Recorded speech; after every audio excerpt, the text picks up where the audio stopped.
used the latest automated farming technology, capable of growing vegetables, raising fish, and keeping chickens. I stockpiled enough supplies in 2 warehouses to last me 10 years. Medicine, food, and water. Whenever the NPCs got suspicious about my construction, I just throw money at them in tips to keep their mouths shut. Then I went to Eagleland and bought heavy weaponry, including mobile combat robots and reconnaissance drones. And since I was paying so much, I even went through black market channels to acquire 2 nuclear warheads. In a bay, somewhere, I stashed my nuclear submarine and a jet. The underground bunker has a tunnel leading straight to the submarine dock to prevent ability-wielding players from reaching the island. I had artificial reefs installed at the original island site. Any large vessel coming through would run aground and sink. Closer to shore, I set up electric fencing, encircling the entire coastline. And, in the surrounding waters, I planted explosives everywhere. I even installed radar systems to detect anything approaching the island, so I could take it down in time.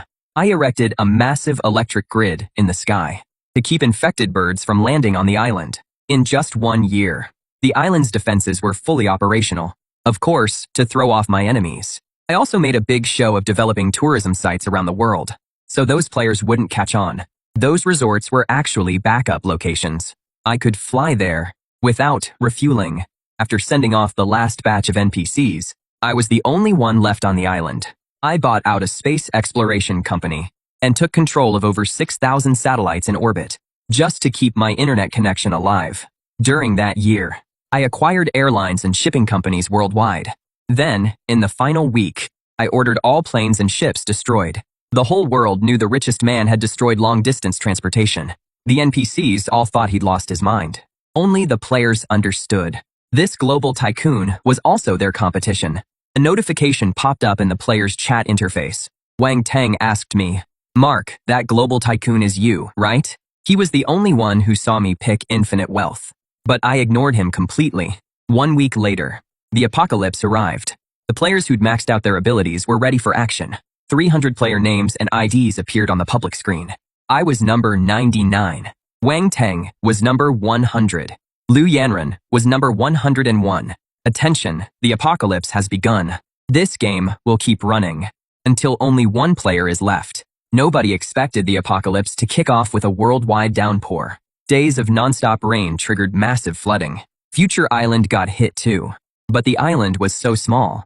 The clouds moved on after 2 days. I didn't even have time to hole up in my underground bunker. Those ability users were all caught off guard. They'd arrived in this world broke too. All year they'd been training their powers while hustling to make money. The struggle goes without saying. The supplies they'd stockpiled were pathetic. Only a few players who'd used their powers for crime managed to land a villa. They built a shelter in the basement. The flood hit the basement first. All their supplies were ruined. The entire villa was swallowed by the flood. Some players had built shelters in underground garages. Those flooded out completely too. High-floor shelters were safe for now. But the rain wouldn't let up. The underground players' already meager supplies slowly ran dry. Everyone started freaking out. Meanwhile, I was munching on snacks and watching a live stream.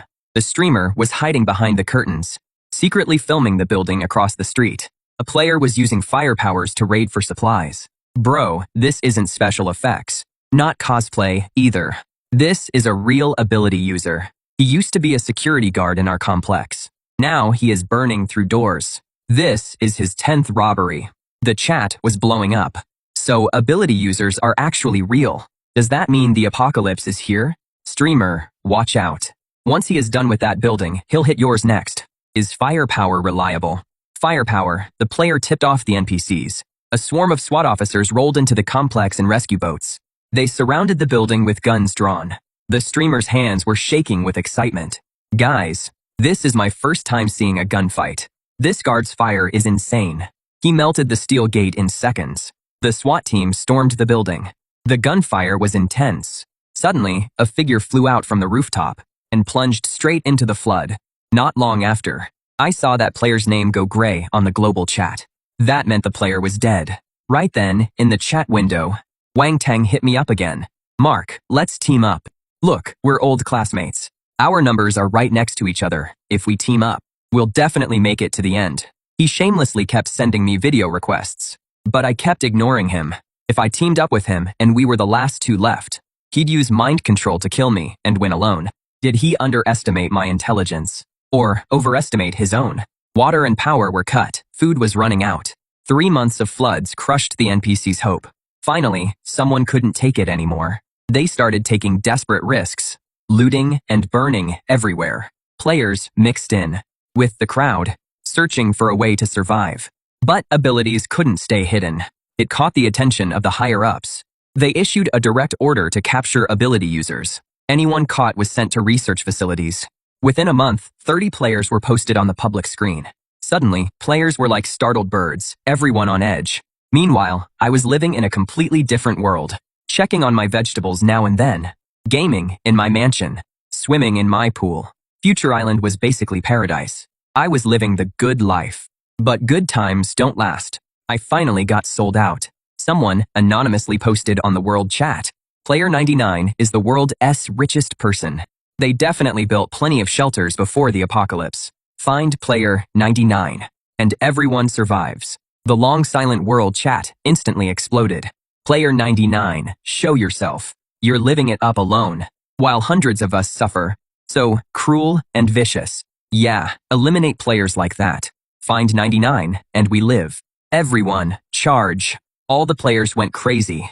They couldn't wait to skin me alive. I just wanted to lay low in peace. But you had to call me out. I sent a message in the world chat. Everyone, calm down. I am Player 99. You want shelters. I can provide them. But I only built shelters in 4 countries, Dragon, Eagle, Hans, and Kangaroo. And each shelter holds 20 people max. I marked 4 spots on the world map. You have over 200 people. There is no way you'll all fit. However, I'll give you the shelter passwords. First come, first served. Don't come after me. The moment I entered the password, every player went wild. If they reached the shelter first, they'd survive the flood. Overnight, some players had already arrived. Most had speed-based abilities. The shelter was built on high ground, safe from the floodwaters. When they opened the doors and went inside, it was like stepping into paradise. After all, I'd built these 4 shelters to be absolutely lavish. They had every amenity you could want. Freezers packed with frozen feasts. Player 58 proudly started live streaming on World Chat. Never expected the shelter. Never expected it to be this nice. Money really does buy happiness. Inside, they were eating steak and lamb, drinking red wine. The table was covered in delicacies. Player 58 said, 12 people were already inside. They'd voted to lock down the Dragon Kingdom shelter. Resources were limited. No one else was getting in. Other players